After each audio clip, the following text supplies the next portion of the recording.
মালদায় হরিশ্চন্দ্রপুর থানার মোবারকপুর এলাকায় এক গ্রামবাসীর ৩ বিঘা জমি জোর করে দখলের অভিযোগ উঠল স্থানীয় তৃণমূল কংগ্রেস নেত্রী সালমি খাতুন ও তার দলবলের বিরুদ্ধে।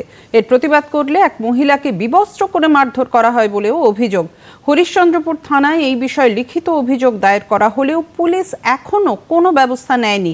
এর প্রতিবাদে আজ গ্রামের মহিলারা চটি হাতে বিক্ষোভে সামিল হন। দখল করা জমির পুনরুদ্ধারেও নামেন তারা।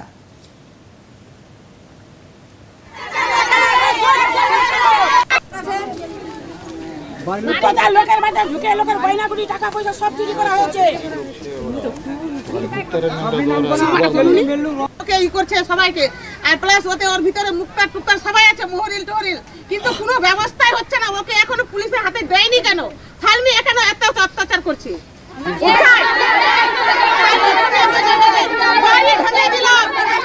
বাড়ি ভেঙে দিল, সব কিছু করলো, জমি জায়গা সব নষ্ট করে দিল, ধান গম সব কিছু। এখনো ওর শাস্তি হয়নি কেন? পুলিশ প্রশাসন হয়নি কেন? পুলিশ শাসন হয়নি কেন? জেলা তৃণমূল কংগ্রেসের পক্ষ থেকে বলা হয়েছে, এটা নিছকই জমি সংক্রান্ত বিবাদ, এর মধ্যে কোনো রাজনীতি নেই।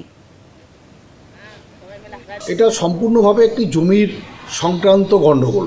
জমি জায়গা সংক্রান্ত গণ্ডগোলে অলরেডি দুপক্ষই যতদূর সম্ভব থানাতে নিজেদের কমপ্লেন লজ করেছে। Police will take action according to the law. এখানে কোনো দলীয় কোনো ব্যাপার নেই।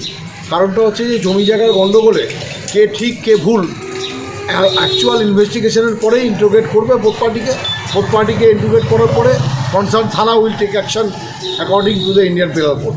এখানে কোনো দলীয় কোনো ব্যাপার আছে বলে আমাদের মনে হয় না।